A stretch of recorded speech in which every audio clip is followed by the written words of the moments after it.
Hi everybody, my name is Chloe Hudson and welcome to World Peace Projects. Thank you so much for joining me.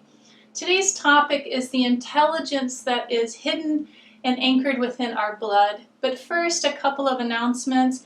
I want to share with you a video link down below that I was honored to offer a video on Nadiya Shah, my favorite astrologer's channel. If you're interested in that video, you can check it out there. If you are interested in joining us for Telepathy and Animal Communication course Level 1, it will be Saturday, July 1st at 12 p.m. to 3 p.m. Eastern Standard Time. The cost is $285. This is a Zoom course. You can sign up at worldpeaceprojects.global. And also, if you're interested in sessions, courses, coaching, classes, please check out worldpeaceprojects.global. Thank you so much. So today's topic, we're talking about the intelligence and the memory within the blood. Now, yesterday I was efforting to tune into some celestial memory that stems all the way back to my initial creation point, which is, that one is harder to access than just a random past life. And Spirit told me to close my eyes. I was sitting outside and to listen to the rhythm of nature. And I got in tune with the rhythm of nature, and then Spirit told me it's the same frequency, right? The same frequency within our blood is the rhythm of nature when it comes to accessing our celestial DNA. And currently, we've been experiencing a lockstep infiltration of our blood that's overwhelming. We've got viruses, nanotechnology, aerosol sprays, chemicals, poison, etc. that are all being used to attack our blood, and specifically the blood codes and the memory, the celestial keys that are stored within it. These keys and codes are so valuable and powerful that the idea of us as a global community accessing them, from what I perceive, has what I deem the controllers incessantly efforting to corrupt and mutate these keys and these codes by mutating our blood. Now everybody knows, right, that royalty is inherited through the blood. We also talk about on this channel how everything is inverted in this matrix system. So when we think about true celestial royalty, it's absolutely not necessarily indicative of royal bloodlines that are born onto the earth, those that deem themselves royal. Now, karma is also passed through the blood. Cultures, allegiances, enslavements, and our life force moves through our blood system. Earth Mother's blood is currently utilized to power our vehicles and our industries. We call this crude oil or petroleum. We take it out of her body, we mutate it, and then we put it back into her body to poison and harm her children, which is very much a parallel of what's happening to our blood. Your blood harbors your power. It's your potential and your greatness. It has the potential to unlock mysteries, massive breakthroughs, and of course offer you vital health. Bloodlines have always been coveted, and they've been the delegating determining factor of inheritance, power, wealth, land, title, class, race, culture, what have you. We have the ability to claim our celestial inheritance by connecting with and paying homage to the importance of our blood. Our inheritance is so well protected that we only gain access to these celestial codes and keys once Spirit deems that we are worthy of protecting it. It is an absolutely astounding, fail-safe and keepsake. I find it mind-boggling and amazing. Now, on the topics of blood, we also cannot talk about blood without touching on the topic of female menstruation, a very powerful blood cycle that gives life. It is the base foundation of all life creation on this 3D plane in regard to, blood-based life forms. I have experienced debilitating menstruation since puberty, and because of this, I've always had to advocate for my health needs when it comes to school, jobs, relationships, activities. I still do this. And I am still always surprised at the level of immaturity in general within adults when I perceive their discomfort in this type of communication, disgust, revulsion, retraction from this topic. The really specific embarrassment and humiliation that's been ingrained into societies around menstruation for centuries is still very, very apparent. There have been mass campaigns for a very long time, branding women as unclean and shameful, and of course less than, less superior, more inferior to the masculinity because of this cycle. I find it so ironic that people have the audacity to shun and belittle and dismiss one's ability to actually create life and what gave them the gift of existing themselves. Now, this belief system mentality can ensure that their codes, their keys within their blood, are not safe to be unlocked and gifted to them.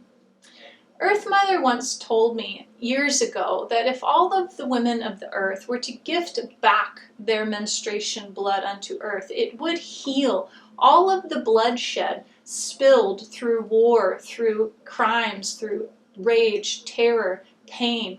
I found that amazing, and it made so much sense. Some of the nutrients and minerals within menstrual blood are potassium, nitrogen, and phosphorus. These are key components to fertilizer. This makes this a fantastic element to put back into the earth safely. There's ways to do this safely. You can do your own research, right?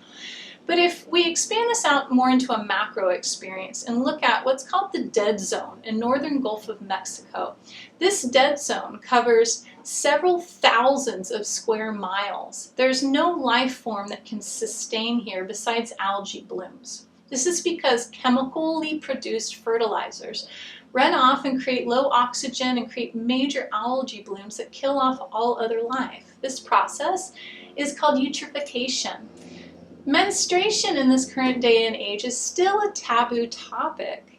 When we honor the feminine natural cycles, we bring balance to their masculine-feminine polarity.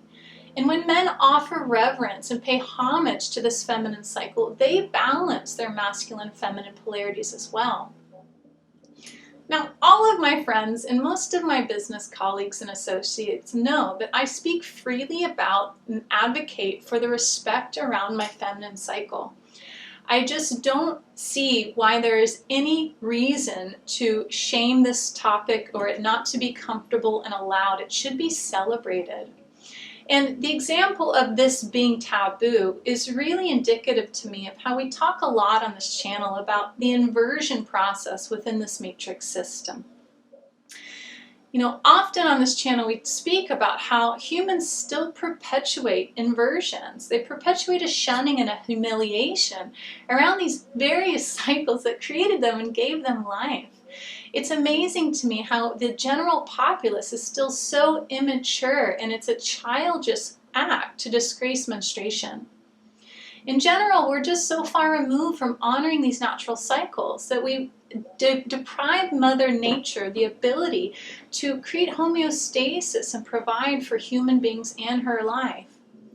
Instead, we replace the natural give and take with chemical versions of this that kill different life forms and toxify her body and ours. Now, blood wars are nothing new, right? This has been going on for as long as we have historical knowledge, right? But those of us that recognize that there's an attack on the sacredness of our blood, we understand how crucial it is to honor and protect the power within it. There are beautiful activations, cleaning and reorganizing happening right now within the Rh negative factor in the blood component. I was just talking about this today with a wonderful new client. He was a masculine and he brought this up himself around the Rh negative factor, which I found very synchronistic because I've been thinking about it all day yesterday and researching the topic. Now, the Rh negative factor is in your blood regardless if it's dominant or not. You have markers for it. The Rh negative, you know, there's so much brouhaha and different information about it. It's truly an unknown still to science. The way I experience it and feel it, being Rh negative myself, is that the Rh negative component comes from a more ancient previous inheritance of the earth cycle, when she was in a higher dimensional capacity and things were more pure and less tainted or corrupt. These memories are still embedded within our coding. I perceive right now there's a reorganizing and activation, awakening around this, which is why we see the counter attack on the blood so extreme right now. The most rare type of blood in the world has been deemed by science as golden blood. This is because of its appearance to be more gold. It is very rare. It is found only within certain indigenous cultures, and in this day and age, it brings on a lot of potential health issues, but it is a universal blood, hands down. Anybody who receives, which is also very rare, to receive a golden blood infusion, it is held for the most extreme cases because it is so hard to acquire. It's a universal blood donor, plasma, and platelet donor. It's very special, special blood. And to me, this speaks to how pure and concentrated the energies of it are. It's not even called RH negative, it's called RH null. This holds a golden frequency. Now, right now, this activation around the RH negative and the blood codes and keys I find is a golden frequency. It's reorganizing and protecting and helping to reawaken your celestial memories, your inheritances, your gifts. If you take a few moments every day for the next few weeks, whatever, tune into your blood, thank your blood, cleanse and protect your blood, and access the memory, the codes, and the keys it's offering you. Obviously, there's something going on around blood if there's so much momentum around corrupting it at this time. I hope that this has been informative to you guys. Again, if you are interested in joining us for Telepathy and Animal Communication course Level 1, it will be Saturday, July 1st at 12 p.m. to 3 p.m. Eastern Standard Time. The cost is $285. This is a Zoom course. You can sign up at worldpeaceprojects.global. If you're interested in classes, coaching, courses, sessions, please check out worldpeaceprojects.global. I hope you are doing great. It's so good to see you. You take care. Bye.